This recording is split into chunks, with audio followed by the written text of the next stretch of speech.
क्या आपने कभी सोचा है कि एक नौकरी पेशा आदमी बिना किसी नॉलेज, बिना किसी की टिप के, बिना या सिर्फ अपनी समझदारी को इन्वेस्ट करके आगे उसने करोड़ों कैसे कमा लिया? यार 2023 में दीपक नाम का एक लड़का था, जिसे स्टॉक मार्केट, जियो फाइनेंस के बारे में ज्यादा कुछ नॉलेज नहीं थी, सिर्फ मुझे इस कंपनी का नाम पता था। लेकिन उसने आखिर कैसे इस बारे में जानकारी ली, कैसे उसने किस चीज को फॉलो किया और उसने 50,000 रुपए सिर्फ इन्वेस्ट करके आखिर उसे 5 लाख रुपए बना दिए।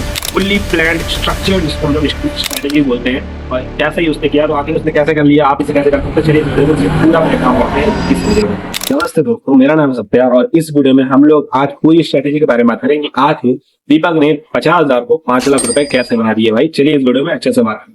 तो यार बात कुछ ऐसी कि दीपक एक मिडिल क्लास आदमी था जो कि नॉर्मल जॉब करता था। भाई नॉर्मल से EMI, रेंट और PF वगैरह आते थे। भाई जैसे सबकी लाइफ होती है वैसा ही होती है। लेकिन तो जाती है जब रिलायंस ने जियो फाइनेंशियल सर्विस को डीमर्ज किया, यानी कि अलग हुआ ये, तो यार क्या होता है कि जियो फाइनेंशियल का सर्विस का जो शेयर प्राइस था वो 265 रुपए से गिर के वो 205 रुपए पे आ गया। यार सभी लोग गूगल सोच रहे थे कि एक non financial banking financial Corp है, यानी कि ये कोई ज्यादा बड़ी बात नहीं है। भाई तो इस शेयर पे ज्यादा कुछ खास नहीं है, इतना कोई पैनिक करने वाली बात नहीं। लेकिन 30 अगस्त 2023 को जियो फाइनेंशियल सर्विस का प्राइस था वो 205 रुपए पे क्लोज होता है। भाई और ज्यादातर लोग इस पे पैनिक सिचुएशन में आ गए, क्योंकि 265 पे खुला था, 205 रुपए पे जैसे ही आता था तो ज्यादा लोग पैनिक सिचुएशन आया था, सभी लोग सेल करना शुरू करते। लेकिन दीपक ने यहाँ पे अपने शेयर को नहीं बेचा और यही उसका भाषा मूव था भाई, जो कि उसने सेल नहीं किया। मैं आपको बताता हूँ कि आप लोग भी ऐसा ही करना। और दीपक ने क्या किया वो भी मैं आपको इसमें इंक्लूड करता हूँ। यार दीपक ने क्या किया कि देखो, आप कभी भी जब इन्वेस्ट करते हो, कहीं भी इन्वेस्ट करते हो, तो जल्दी जल्दी इन्वेस्ट करने का मत सोचो भाई, क्योंकि जल्दबाजी में ही इंसान से गलती हो जाती है।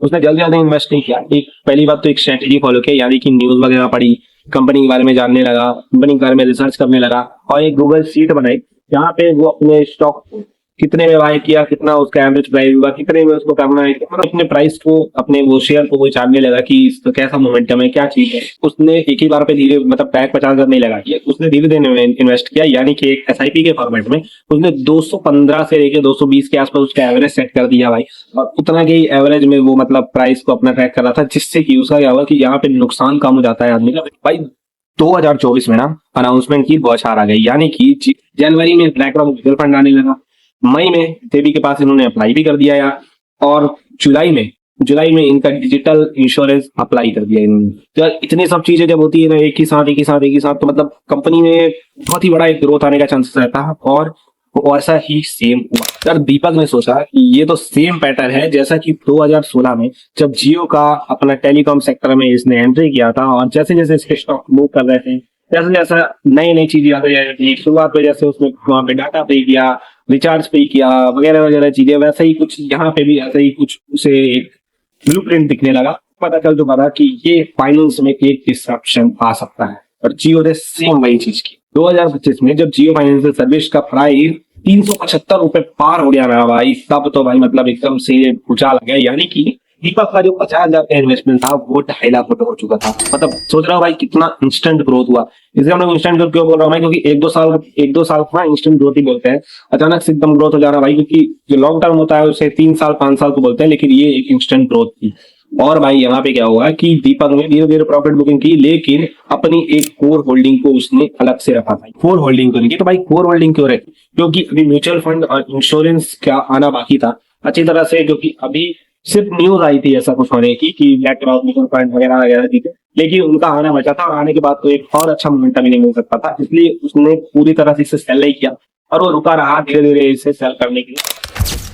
यार वो सब तो ठीक है, लेकिन दीपक की यहाँ पे एक स्मार्ट स्ट्रेटेजी है। स्मार्ट स्ट्रेटेजी यहाँ पे दीपक की है कि वो नॉइस से बच गया भाई, मतलब नॉइस से बच गया यार कि लोगों से बच गया भाई। जो उसके जो 10 लोग सुझाव देने वाले होते हैं ना कि ये मत ले, वो मत ले, ऐसा वैसा, वो सब चीजें उसने नहीं किया भाई। और एक लॉन्ग टर्म सोच रखी भाई कि मतलब मुझे पैसा कमाना है, और मैं पैसा कैसे कमाऊंगा, सिर्फ अपने नॉलेज से कमाऊंगा, यानी कि दूसरों के नॉलेज से भाई पैसा कमाने की आप मत सोचो।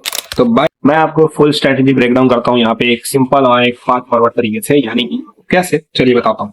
सबसे पहला स्टेप है कि उसने पैनिक नहीं किया, यानी कि दीपक ने ऐसा क्या कर दिया भाई। तो दीपक ने जब 205 रुपए रेट आया ना भाई, तो उसने उसे भी एक कार में देखा, और ज्यादातर पैनिक करके लोग वहां पे बेच देते, अभी बेच देते, मैं ही बेच देता, लेकिन उसने ऐसा नहीं किया। और भाई दूसरी चीज है खुद पर भरोसा किया, यानी कि खुद समझा खुद पढ़ा।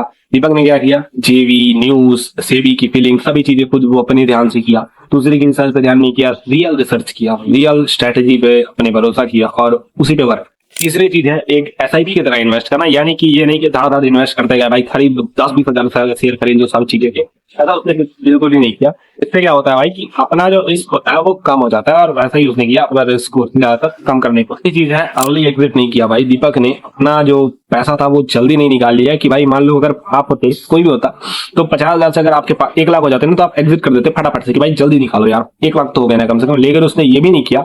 नुकसान होता तो बात अलग थी, लेकिन उसने प्रॉफिट को भी जल्दी जल्दी बुक नहीं किया।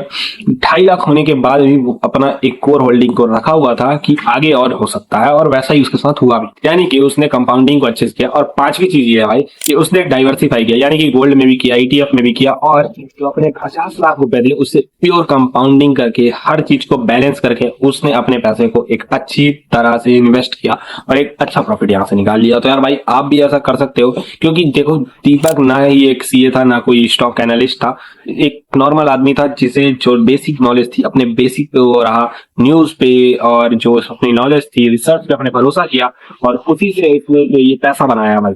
और आप भी ऐसा कर सकते हो, सिर्फ अपने कोर नॉलेज पर भरोसा करो, जो मैंने पॉइंट बताया उस पॉइंट को आप नोट करो, इसे आप फॉलो करो और पैसा आपके पास खुद दौड़ के आएगा भाई, मेरी गारंटी है भाई। 25,000 से वो उसने 5 लाख को बना लिया भाई।